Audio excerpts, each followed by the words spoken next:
जय हिंद। मैं सुनील यादव। एमपीपीएससी से काफ़ी अच्छी खबर है, हालांकि विद्यार्थियों के माध्यम से ही पता चली हुई है, तो उस पर बात करेंगे। 3 विषयों को लेकर ये खबर है। पहला एमपीपीएससी परीक्षा 2019 को लेकर, दूसरी है एमपीपीएससी मेंस 2020 को लेकर या रिजल्ट प्रीलिम्स वाला जो है 2020 का उसको लेकर, और तीसरा है एमपीपीएससी 2021 के नोटिफिकेशन को लेकर, है ना। इस पर बात करेंगे। विद्यार्थियों के द्वारा आयोग के समक्ष एक दिन पूर्व में अधिक से अधिक संख्या में विद्यार्थी वहां गए, अपना प्रदर्शन किया। काफ़ी विद्यार्थी वहां पर एकत्रित हुए। मैं वहां जा नहीं पाया, उसके लिए मैं क्षमा प्रार्थी हूं।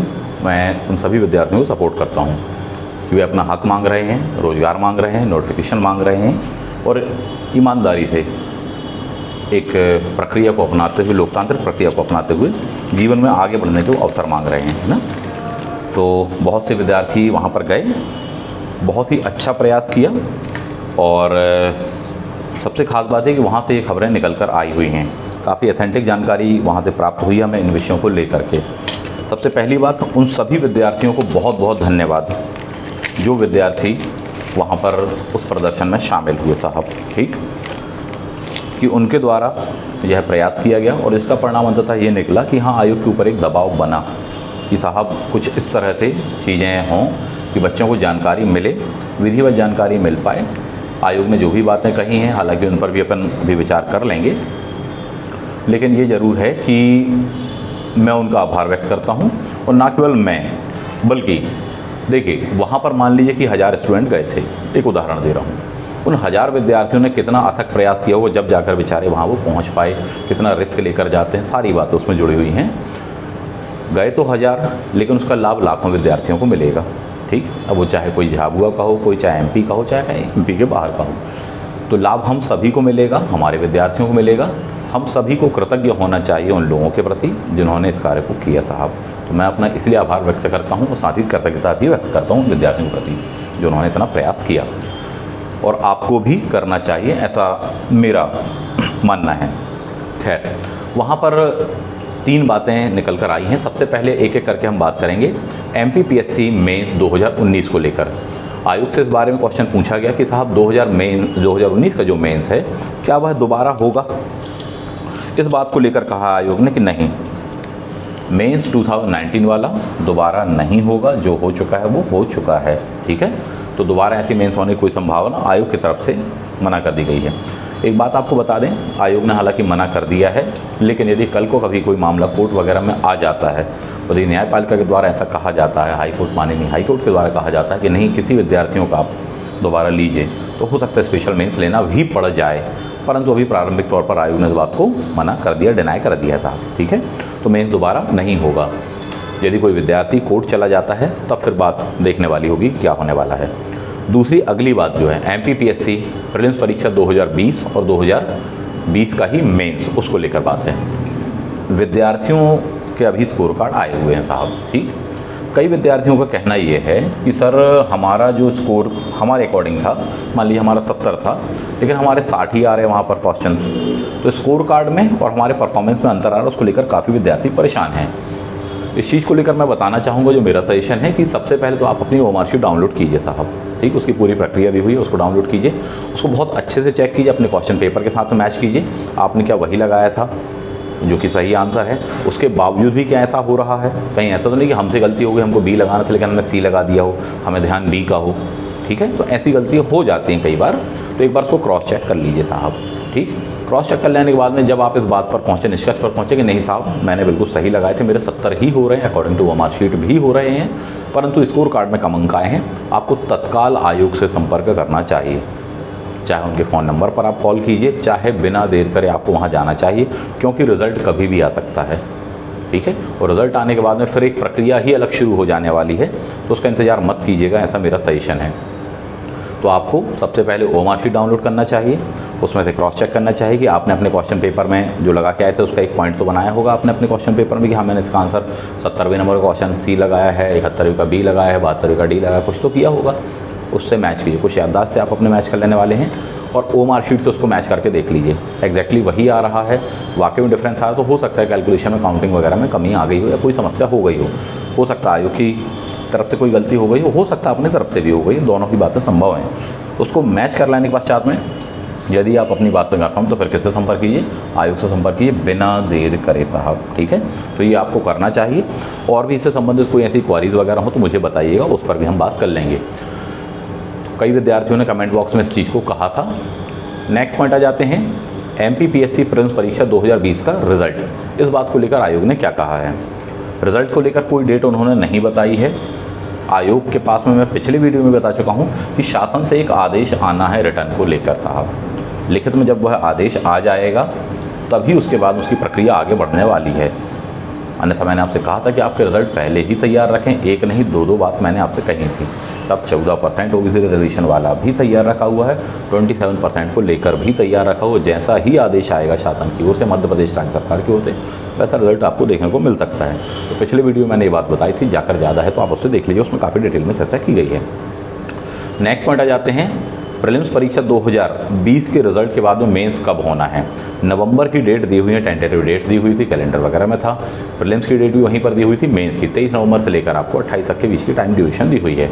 आयोग ने इस बात को क्लियर किया है, जो विद्यार्थियों के लिए बहुत अच्छी खबर है। उन्होंने इस बात को क्लियर किया है कि साहब जो शेड्यूल जारी किया था हमने, उसके अकॉर्डिंग नहीं करवा पाएंगे एग्ज़ाम। अर्थात मेंस अब जो कुछ भी होगा तो रिज़ल्ट आने के बाद में 90 डेज यानी कि 3 महीने आपको दिए जाएंगे, उसके पश्चात में ही मेंस होगा। इसका मतलब क्या है? इसका मतलब मान लीजिए 30 अक्टूबर को रिज़ल्ट आ जाता है, ठीक है, तो उसके बाद में 3 महीने यानी नवंबर, दिसंबर, जनवरी आपको मिलेंगे। 1 फरवरी से आप अपना एग्ज़ाम मान सकते हैं।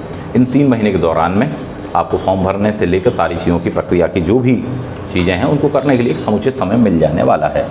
ये मत सोच के बैठना कि सर जब रिजल्ट आया तभी पढ़ाई करेंगे मेंस की, ऐसी गलती मत कर देना। नहीं तो कई लोग सोचें कि साहब 3 महीने का आप समय देंगे, बाद में सोकर उठेंगे बिल्कुल शेर की तरह, पढ़ाई करेंगे, घोंट के पी जाएंगे, पहुंच जाएंगे, तो ऐसा मत करना। 3 महीने वाली बात उन्होंने स्पष्ट की है। तो जो संशय बना हुआ था विद्यार्थियों में कि सर 23 तारीख से लेकर 28 तारीख तक का जो दिया हुआ ड्यूरेशन, क्या उसी दिनांक पर मेंस होगा? नहीं, उस दिनांक पर मेंस नहीं होगा। ऐसा किसने कहा है? ऐसा आयोग से जवाब मिला है। किन्हें मिला है? जो विद्यार्थी आयोग गए थे, जिन्होंने प्रदर्शन किया, उनकी बातचीत हुई वहाँ उन्होंने बताया है कि साहब समय दिया जाएगा। यह कोई अंतिम बात नहीं है, लेकिन ऐसा उन्होंने कहा है और इस बात की उनके पास में शायद फ़ोन रिकॉर्डिंग वगैरह भी है। उन्हीं की अनुमति से उन्होंने इस स्टेटमेंट को रिकॉर्ड किया हुआ है। कल को यदि कोई ऐसी बात होती है तो शायद आप उस बात को उठा सकते हैं कि सर आपने तो 3 महीने का समय कहा था, 1.5 महीने में कैसे आप ले लेने वाले हैं। तो एक मुद्दा वो हो सकता है। नेक्स्ट वन आ जाते हैं प्रीलिम्स का रिज़ल्ट 2020 का कब आ सकता है? कभी भी आ सकता है, ये बात मैं आपको बता चुका हूँ। हाँ, इसमें एक बात मैं आपको और भी बताना चाह रहा था। वो बात ये थी कि मान लीजिए रिज़ल्ट आता है और किसी विद्यार्थी के साथ में कुछ ऐसा होता है कि सर हमारा एक क्वेश्चन पेपर रुक गया और कोई ऐसी चीज़ हो जाती है कि नहीं सर हमारा वो सही था परंतु ये गलत मान लिया गया, उसका उत्तर वो मान लिया गया, ये मान लिया गया। इस तरह से कोई ऐसा कंट्राडिक्शन होता है तो बिल्कुल बिना देर करे और बेझिझक आप मुझसे संपर्क कर लीजिएगा, मेरे नंबर पर संपर्क कर लीजिएगा। कुछ बातें मैं आपको बताना चाहूँगा या हो सकेगा तो यूट्यूब की वीडियो के माध्यम से आप सभी तक मैं पहुँचाऊँगा। तो प्रयास ये रहेगा कि उन विद्यार्थियों को शायद मेंस देने मिल जाए, ऐसा प्रयास हो सकता है अपना। ठीक है, देखेंगे अपन उस पर बात करेंगे। तो एक विकल्प है, संपर्क कर लीजिएगा, देखेंगे साहब। नेक्स्ट वन, नवंबर में प्रीलिम्स 2021 होना है कि नहीं होना है MPPSC का। इस बात को लेकर आयोग ने स्पष्टतः कुछ भी नहीं कहा हुआ है, लेकिन यह है कि हाँ नोटिफिकेशन आने के बाद में उन्होंने एक सही समय देंगे, एक समुचित समय आपको दिया जाएगा। समुचित समय कितना क्या होगा वो बात अभी कुछ भी क्लियर नहीं है। इसका मतलब ये है कि संभावना थोड़ी सी कम है कि जो डेट दी गई है नवंबर की आपको, उस समय ही वो प्रीलिम्स होगा। इसमें इसका गलत अर्थ ये मत लगा लेना कि सर पहले 20 के मेंस का रिज़ल्ट आएगा उसके पश्चात में ही प्रीलिम्स होगा 2021 का। ऐसा कुछ भी नहीं है, ऐसा कोई नियम नहीं है साहब। पहले भी प्रीलिम्स हो सकता है मेंस के पहले और मेंस के बाद में भी हो सकता है, दोनों ही बातें हो सकती हैं। 2015-16 का आप उठाकर देख लेना कैसा सिनेरियो रहा है। तो बिल्कुल हुआ है, 1 हफ्ते के गैप में भी प्री और मेंस हो चुके हैं, तो आप इस बात के लिए तैयार रहें। तो ये ना अर्थ लगा लें उसका कि नहीं पहले अब मेंस की प्रक्रिया होगी 2020 की, उसके बाद में ही प्रीलिम्स होगा। ऐसा बिल्कुल भी नहीं कहा जा सकता। दोनों में से कोई सा भी पहले हो सकता है, कोई सा भी एग्ज़ाम उसके बाद में हो सकता है। जो आयोग को उचित लगेगा उसके अकॉर्डिंग फिट बैठेगा, उसके कार्य पद्धति, उसके टाइमिंग और उसके सिनेरियो के अकॉर्डिंग उस हिसाब से निर्णय लेने वाले हैं। ठीक है, इस बात की संभावना कम है कि नवंबर में प्रीलिम्स का एग्ज़ाम होगा। नेक्स्ट पॉइंट, 2021 का नोटिफिकेशन कब आने वाला है। अभी तक क्यों नहीं आया। कैलेंडर में तो जो डेट बताई गई थी वो डेट तो लगभग निकल चुकी है, आ जाना चाहिए था। इस चीज़ को लेकर आयोग ने क्या कहा है, इस बात को हालांकि उन्होंने बहुत क्लियर नहीं किया है, परंतु एक पॉइंट उन्होंने कहा है कि उन्होंने विभिन्न विभागों से पदों की रिक्वायरमेंट संबंधी सूचना मांगी थी, उनको सूचना मिली भी है। 150 से लेकर लगभग 200 पोस्टों के बारे में उन्हें सूचना मिली है। पदों की संख्या काफ़ी कम होने के कारण ही वह 2021 का नोटिफिकेशन जारी नहीं कर रहे हैं। ये वाली बात शायद आपको यदि याद हो, मैंने पिछले वीडियो में बताई थी कि आयोग के द्वारा विभिन्न विभागों से इस बारे में अनुशंसाएं मांगी गई कि किसको कौन से अधिकारी, कौन से वगैरह, किस किस फील्ड के कितने कितने के अधिकारी चाहिए हुए हैं साहब, ठीक है। उनमें से अधिकांश पद आपके 2020 में जुड़ने हैं, बहुत सारे पद आपके 2021 के नोटिफिकेशन में जुड़ने हैं। तो मूल वजह यही है, प्रक्रिया जानते ही सरकारी हमारे यहाँ पर, तो वो मामला है। आयोग ने यही कहा क्लियरली कि साहब कम हैं पद, इसलिए नोटिफिकेशन जारी नहीं कर रहे इतनी कम पोस्टों को लेकर। अच्छी बात है, अच्छी बात है। 1 महीने, 2 महीने, 3 महीने रुक जाएं और इस प्रक्रिया को पूरे फाइनलाइज करें साहब, हाँ कम से कम 400-500 पद के आसपास में हो जाएं, उसके बाद में एक नोटिफिकेशन जारी करें। तो बच्चे कम से कम ये रहते हैं कि काफ़ी उत्साहित रहते हैं, डिमोरलाइज नहीं होते, इतने कम पोस्ट वगैरह कैसे क्या हैं, तो एक चीज़ अच्छी रहती है। पिछली बार भी आपने देखा MPPSC 2020 को लेकर मात्र 260 पदों से, है ना, तो इतने काफ़ी कम कहला जाते हैं। तो बच्चों में कहीं ना कहीं एक थोड़ी सा भाव आ जाता है। अच्छी बात है, आयोग ने प्रयास किया है कि विद्यार्थी मोटिवेट रहें, प्रोत्साहित रहें, और आयोग भी इस दिशा में प्रयत्नशील है। कहीं ना कहीं कुछ ऐसी चीज़ें होती हैं, टेक्निकल बातें होती हैं, प्रशासनिक चीज़ें हैं, नियम हैं, कानून हैं, पद्धतियाँ हैं, न्यायपालिका है, कि कहीं ना कहीं वो पेच फंस जाता है, जिसके कारण वो चीज़ें डिले हो जाती हैं। तो देखने वाली बात यहाँ पर यही है कि आयोग ने इस बात को क्लियर किया कि हाँ नोटिफिकेशन वो जारी करने वाले हैं। अभी फ़िलहाल में जो पदों की रिक्वायरमेंट आई है, उनकी पोस्टों की संख्या कम होने के कारण उसे वो जारी नहीं कर रहे हैं।